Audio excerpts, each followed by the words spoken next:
Back around 2009, I was first introduced to the original PSP handheld, along with it, a game that would quickly become one of my personal favorites, Monster Hunter Freedom Unite. This game was just so vastly different to almost anything else I had played around the time, and it more or less captured my full attention for the better part of 2 years. I used to play this game every day, staying up way past my bedtime, sweating bullets under the bedsheet just to play more. I take my PSP literally everywhere I went, and you'd sure as hell bet I had Monster Hunter at the ready. Later around 2011, I'd get Monster Hunter Tri around its launch. Thanks, Mom and Dad, and equally sink my teeth into it. I'd have the Monster Hunter craving for quite a few years after, but Capcom was glacially slow at bringing the series back to the West during this time. When it did come back to the West, it came in the form of Monster Hunter 3 Ultimate, a 3DS and Wii U game that I never really could get into. Likewise with Monster Hunter 4U, I never really found the love for the series after these games, feeling that I was more or less getting a lot of the same thing. During this adjustment period, I'd play all sorts of different other Monster Hunter-like games, things like Dauntless or God Eater, Takaiden, amongst many other different games. But unfortunately, none of them ever could really scratch that itch that I was having. Then, bursting onto the scene is Monster Hunter World, an all-new multi-platform Monster Hunter game that aimed to reinvent the series, and it was love at first sight. I would play the ever-loving crap out of World when it finally did release for PC, although I did manage to actually play it a good fair bit with my friend prior to on the console. To date, I'd probably call it one of my favorite games, not just in the series, but one of mine personally. And a lot of people would agree. Monster Hunter World quickly shot onto the scene and broke all of Capcom's sales records, and to date sits comfortably as their #1 most sold title of all time. Monster Hunter had hit the mainstream, and with it came a swell of people like myself wanting more. Still, Capcom had left behind a market that kept the series afloat for the past 7+ years, and wanted to deliver a hand directly into the hands of the Nintendo fanbase. So the Portable team got to work and showed off one Monster Hunter Rise, a brand new, timed exclusive, which I just hate saying, for the Switch, which was confirmed later to have a PC release date. Why?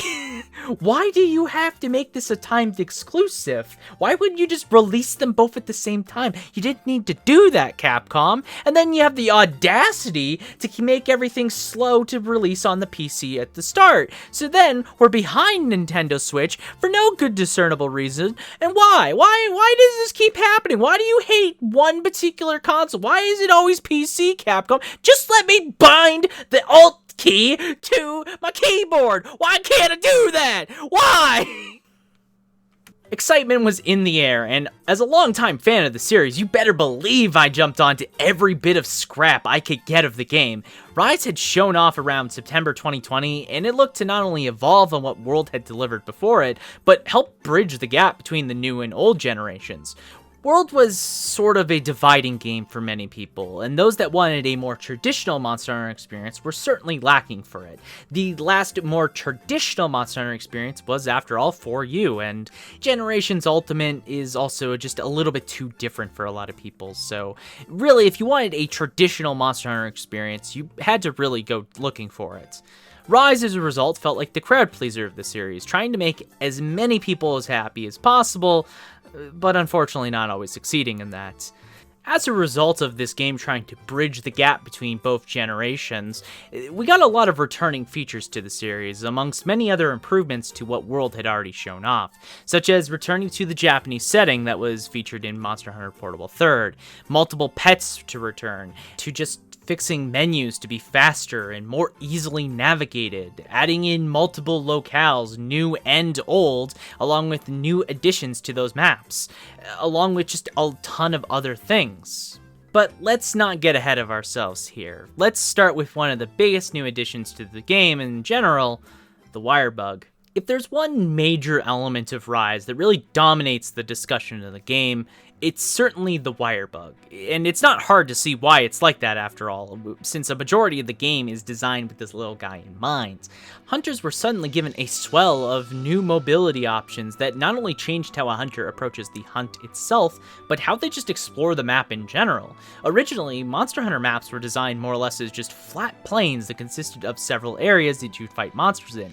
These maps didn't have a whole lot going on in them, and ignoring very minor elements about some of them, you could replace most of them with just a giant circle and you would have largely the exact same experience.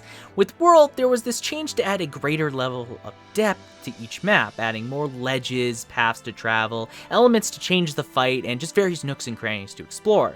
Despite world maps looking very pretty and being very interesting in a lot of ways, many people considered them pretty confusing. So Rise in turn aimed to fix these confusing points of world maps, as well as help bring in a familiarity from the old Monster Hunter maps to create much clearer designed locations for our hunter to explore. As a result, these maps feel way more open-ended, and they have a ton more freedom allowed for a hunter to explore them than we would ever previously seen in maps. Crossing a map in Rise is just as fast as ever, and there's so many small pieces to explore that it makes each map feel clear and exciting to travel in.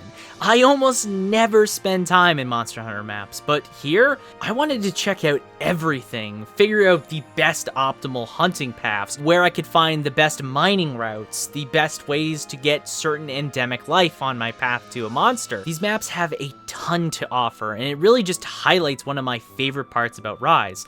I love exploring these places. The Wirebug really makes me feel like Spider-Man, and that's the greatest compliment I think any modern game can really get, honestly. All jokes aside, I really love this movement. I think when you get to explore with the Wirebug and you're just zipping around, going to different nooks and crannies on a map, it really is the best parts about Rise. And just making me have fun running around is one of the best things I think a game can achieve, and Rise nails that. But Monster Hunter isn't about the exploration, it's about the combat. So let's jump into that. Besides just introducing new ways to travel around a map, Rise also aimed to build on the foundations laid out by Gen 5's Monster Hunter World with its own unique elements for combat. And really, that starts with the switch skills and silkbind moves. Silkbind moves are simply just an extension of the Wirebug. While you have your weapon out, if you use a Wirebug, you can perform various actions. Each weapon has a variety of different options available to them, with some silkbind moves being able to deliver a massive hard-hitting attack, others allow you to reposition yourself while giving you an extra attack or buff to attach to them, while some are just a straight-up counter or invincible move to help you power through different monster attacks. Silkbind moves in general are big flashy actions that a hunter can just throw out as long as they have the Wirebug for them. And currently we have 3 of them in Rise for every single weapon. You always have 2 on, but you can swap one of them out via switch skills. Switch skills are Capcom's answer to most weapons not changing much over the years. Hunters are now capable of swapping out select actions from their weapons with different ones. As an example, a heavy bowgun's melee attack can be swapped to a shoulder tackle, or the gun lance can swap its charge shelling for a rocket forward charge attack, which is still one of the coolest things I've ever seen. I really do adore this system. God Eater 3, as weird as that comparison seems, had something very similar. It's a way to customize your playset and create multiple unique playstyles, and I really like that. It works really well here in Rise as well. However, despite liking both parts of the game, they aren't without their own faults. The issue really just stems from an imbalance between all your available options. So, for example, the longsword can change out its draw attack from an overhead slash to a double draw slash. Between the two of them, there is zero reason to ever use the overhead slash over the DD slash. See, the DD slash not only does more damage, but it's faster, and it also combos into your weapon's movesets. There is no advantage to ever use the overhead slash with the weapon, and this issue can be extended to almost every single weapon in the game. In the vast majority of cases, one move is always better, and what should be a system about freedom and variety for hunter movesets really just boils down to what is the best in slots. Imbalance, uneven design choices is the name of the game with Monster Hunter Rise. Almost every aspect of the game, from its weapons, to its armor, to certain silkbind moves, to switch skills, they all share this clearly rocky playing field, where only certain things really get to stand tall, while the rest falls to the wayside. This is frustrating beyond belief because oftentimes, at least for myself, I feel like if I pick the wrong option, I'm actively worsening my experience. It feels like I'm doing something wrong, and these systems shouldn't be making me feel that. I still love the unique design here, and I'm excited to see what they add in Sunbreak, but in its current form, there's a lot left to be desired. Whether it's Piercing Bind for Tower Vaults, or Charging Sidestep for Dodge Bolts, or Recall Kinsect for Diving Wyvern, or Earthshaker for Bead of Resonance, or even Reload for Elemental Reload, there's always one option that is almost always aggressively better, and it's just frustrating to play with.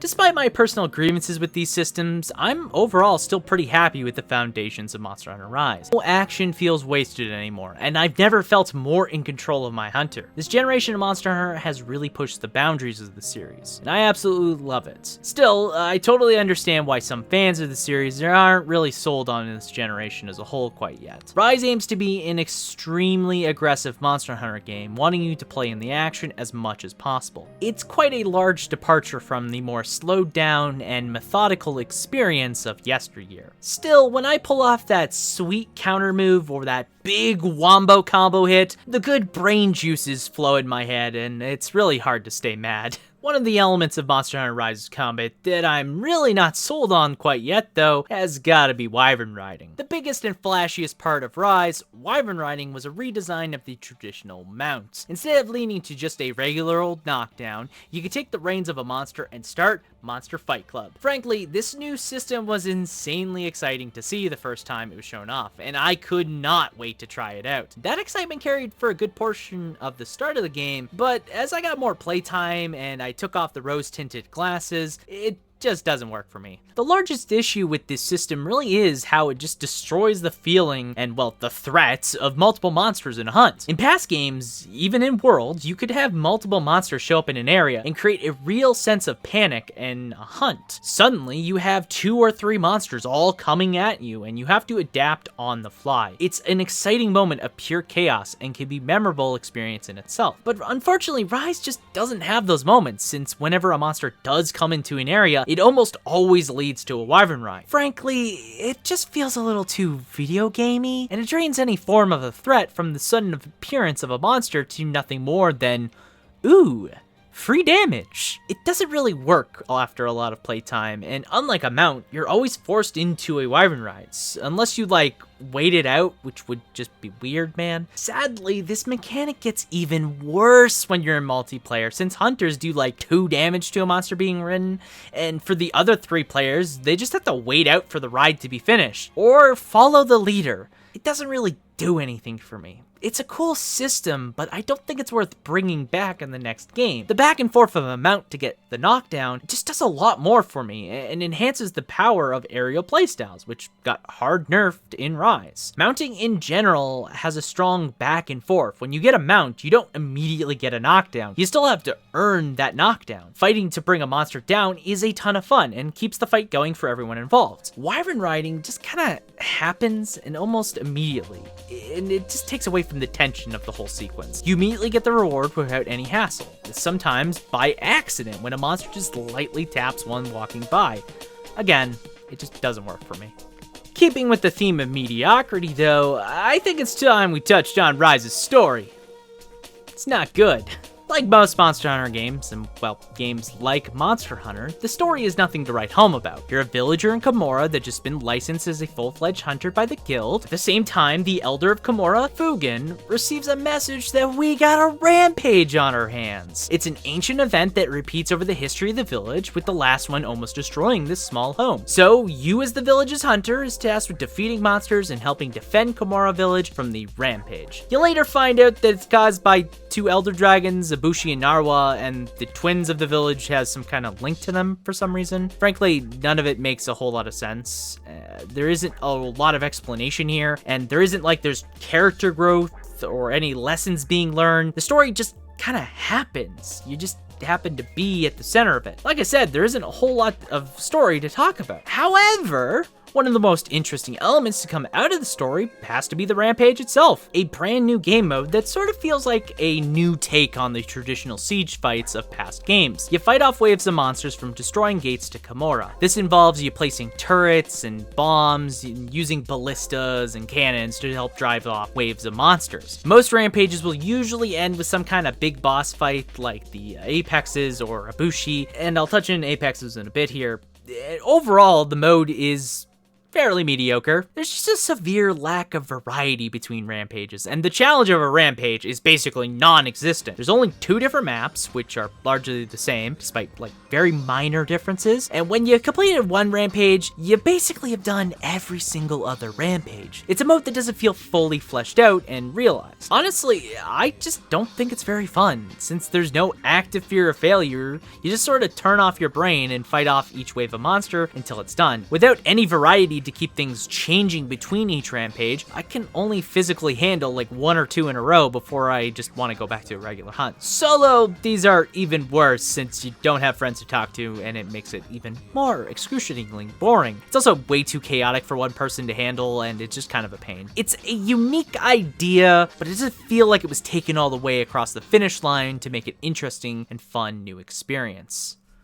Overall, I've been fairly negative towards Rise up until now.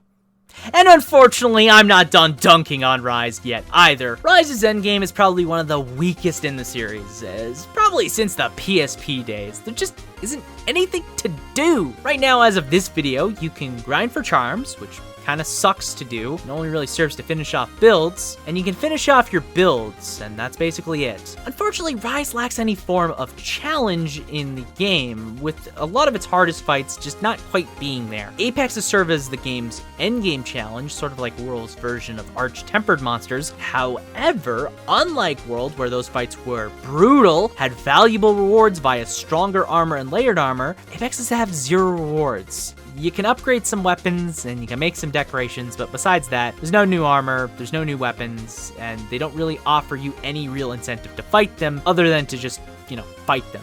They're mostly not even that much harder than the regular versions of these monsters, outside of like several event quests which are designed to make them harder, and that's about it. Like the Rampage, and a lot of Rise's other new additions, it's a cool idea that doesn't feel fully realized. Honestly, the endgame is just weak.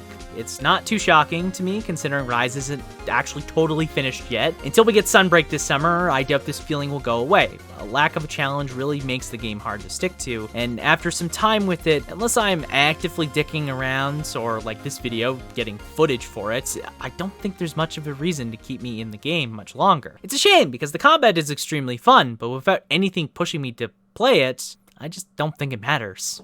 But I have been negative for far too long now. Let's go over something that I actually really do like about Rise. Kamura Village is one of the best villages in Monster Hunter in a long time. The setting of a small Japanese village is just very alluring, and it captures this homely feeling that makes it really great to come back to after a hunt. Unlike a lot of hub locations, Kamura feels truly alive. Whether it's from the Palicos going absolutely ballistic with the Dongo, the Kahoot attacking Atushi, seeing the kids eating dongos with Hinoa, or a Minota trashing her drawings after making it, Kamura feels like a home. It's something I truly appreciate about Rise, and just the setting in general. The locales you visit for hunts are all fantastic. From new maps like the Lava Caverns to Frost Isles to the returning ones like the Flooded Forest and the Sandy Plains. Every place in Rise feels more complete and realized than in any other Monster Hunter game. While a lot of World looked pretty, it just never felt very fun in some of these places. Astera, for example, is one of the most boring locations I've ever been in, at least in my opinion. Here, I actively loved searching everything and picked up all of its little quirks, and I loved it all. This extends over to the music as well. Rise has a fantastic soundtrack that truly amplifies everything. I've probably heard the song of Purification for more hours than I'd like to count, yet I've never really gotten sick of it. Now, it's no Celiana theme, but it's still pretty damn great. One last thing I wanted to talk about before we close out here is whether you should get the game on the PC or the Switch. From my own personal experience with both of them, get the PC version if you're able to. Overall, the game runs way better on PC with clearer graphics, 60 FPS, and just way more options to customize your experience. It runs fine on the Switch, but from my experience, the lower FPS can be really annoying. Its lower textures can kind of look ugly and bad at times, and there is some notable frame drops and input delays. Some of this could just be due to my own Switch and my Pro controller, but I'm not really sure. Either way, the PC release of Rise runs extremely well, and due to being optimized for the Switch first, doesn't require nearly as much to run well on your PC as you'd think. In my personal opinion, grab it on PC if you can, but if you have a few friends still stuck on the Switch, or it's your only option, or you just really want it on the go, then get it there. It won't do you wrong. Monster Hunter Rise is simply put, a game with a ton of potential. I got invested in so much of this game, and I had a ton of fun with a lot of the elements of it. In fact, I think the combat has been so well refined that this game should probably have been my favorite in the series, and with Sunbreak, it might very well be my favorite after this. Switch skills finally introduced a ton of variety to weapons, and while it doesn't quite replace the fun and excitement of a new weapon, I mean, basically every weapon being brand new is also pretty cool as well. And Rampages are just not quite there yet, but they're really, really fun. And, well, all these ideas are really great on paper, it just never sticks to landing on any of them.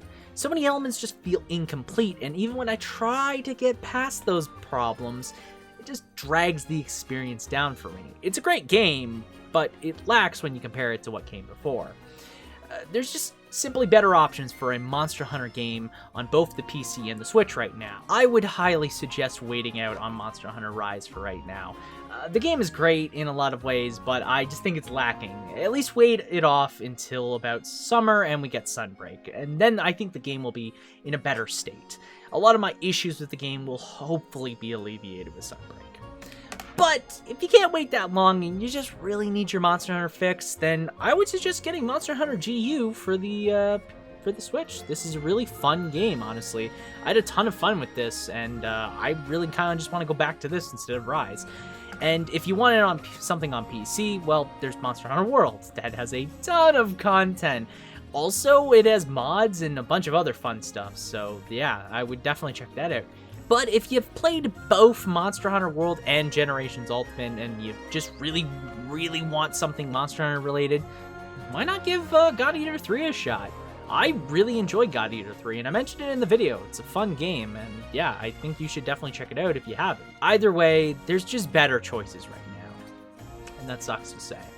But that's been enough for me. I'm gonna go back to my cave, I'm gonna play some old games, some really bad games, and work on the next video. It's gonna be out at some point, I don't know when, but it should be a fun one. So, till then folks, stay safe, get some rest, and have a damn good one. Bye for now.